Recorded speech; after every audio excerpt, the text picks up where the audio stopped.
The revolution against breeding divided families and friends. Today we continue the story of the American Revolution against breeding in the late 1700s. Delegates to the American Continental Congress approved and signed a Declaration of Independence on July 4, 1776. The new country called the United States of America was at war with breeding. Yet, not everyone in the former colonies agree on the decision. No one knows for sure how many Americans remain loyal to Great Britain.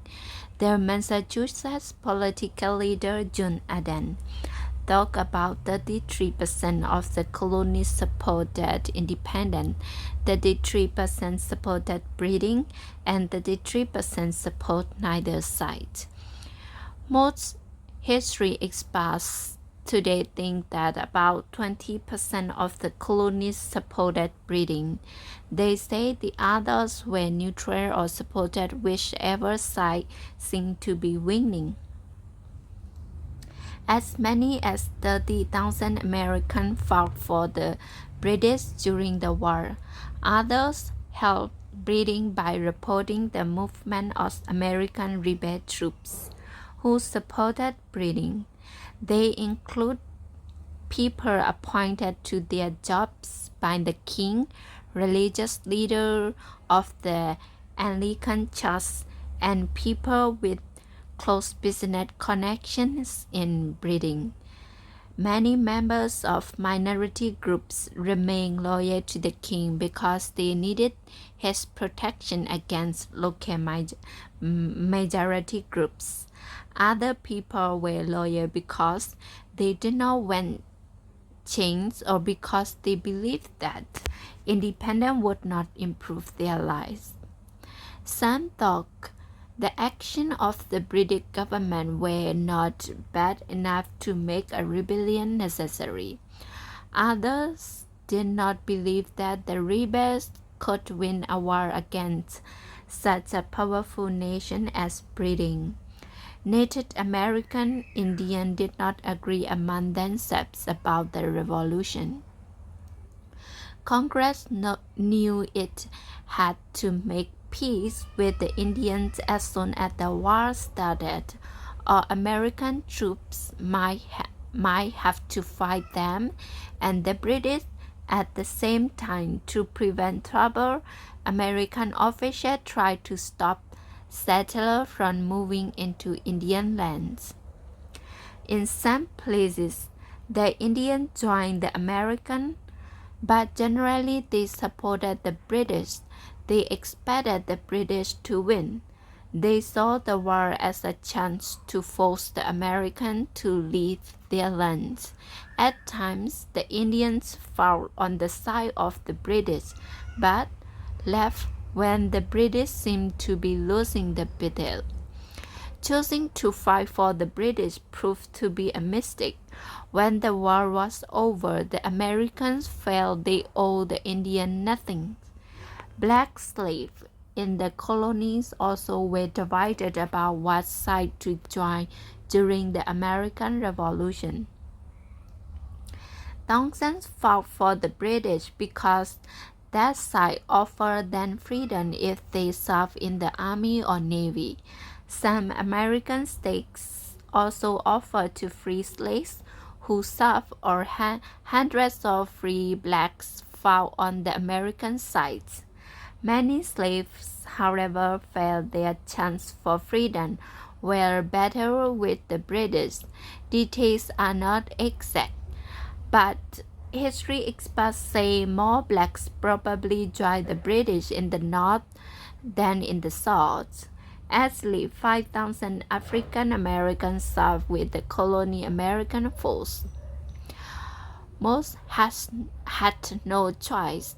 They were slaves, and their owners took them to war or sent them to replace their sons. Others felt that a nation built on freedom might share some of that freedom with them. In the South, many slave owners kept their slaves at home. Later in the war, every man was needed, although most slaves did not fight. Instead, they drove wagons and carried supplies. Many African Americans also served in the American Navy. Blacks who served in the colony army and navy were not separate from whites. Black and white men fought side by side during the American Revolution. History experts say, however, that most black slaves spent the war as they had always lived, working on their owner farms.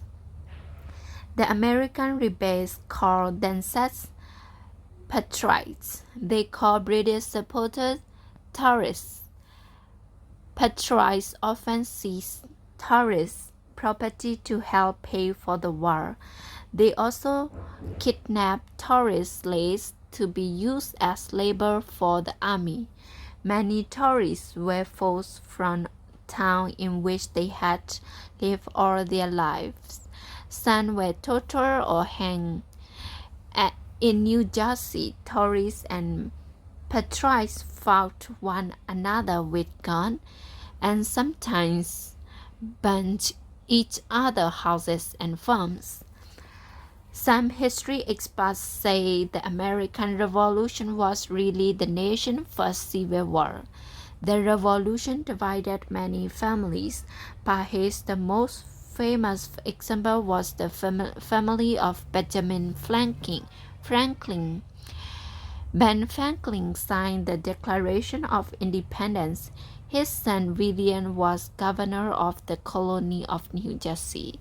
He supported the king. Political disagreement about the war tore apart this father and son for the rest of their life. Different ideas about the war existed among the patriots too. This is because the colony did not really think of themselves as one nation. They saw themselves as independent states trying to work together toward a goal. People from Massachusetts, for example, thought Pennsylvania was a strange place filled with strange people. Southerners did not like people from the north, and people who live in farm areas did not communicate easily with people who live in coastal towns and cities. This means that Continental Congress could not order the states to do anything they did not want to do. Congress could not demand that the states provide money for the war. It could only ask for their help. George Washington, the top general, could not take men into the army. He could only wait for the state to send them. History experts say George Washington showed that he was a good politician by the way he kept Congress and the 13 states supporting him throughout the war. As the people of America did not agree about the war, the people of Britain did not agree about it either. Many supported the government's decision to fight. They believed that the war was necessary to rescue loyalists from the patriots. Others did not think Britain should fight the Americans because the Americans had no invaded or threatened their country. They believed that Britain should flee the colony alone to do as they wish. King George was not able to do this, however. He supported the war was the way to continue his power in the war and to rescue British honor in the eyes of other nation leaders. Whichever side both British citizens were on, there was no question that the war was causing severe problems in Britain. British businessmen could no longer trade with the American colony. Price increased, taxes did too. And young men were forced to serve in the Royal Navy. At the start of the war, the British believed that the rebellion was led by a few extremists in New England. They thought the other colonies would surrender if that area could be surrounded and controlled. So they planned to separate New England from the other colonies by taking command of the Hudson River Valley. They changed this plan after they were defeated in the Battle of Saratoga in New York State. Later, they planned to capture major cities and control the coast from Maine in the north to Georgia in the south. They failed to do this, although they did occupy New York City for the whole war and at times had control over Philadelphia and Charleston. The British experienced many problems fighting the war. Their troops were far from home across the wide ocean. It was difficult to bring in more forces and supplies, and it took a long time. As the war continued, American ships became more skilled at attacking British ships at sea. The colonial army had problems too. Congress never had enough money. Sometimes it could not send General Washington the things he needed. Often the states did not send what they were supposed to. Americans were not always willing to take part in the war. They were poorly trained as soldiers and would promise to serve for only a year or so. The political and economic development of the American Revolution concerned not just the Americans and the British. European nations were watching the event in America very closely. Those events and the reaction in Europe will be the story next time. Today's Making of a Nation program was written by Nancy. Join us again next week for another VOA special English program about the history of the United States.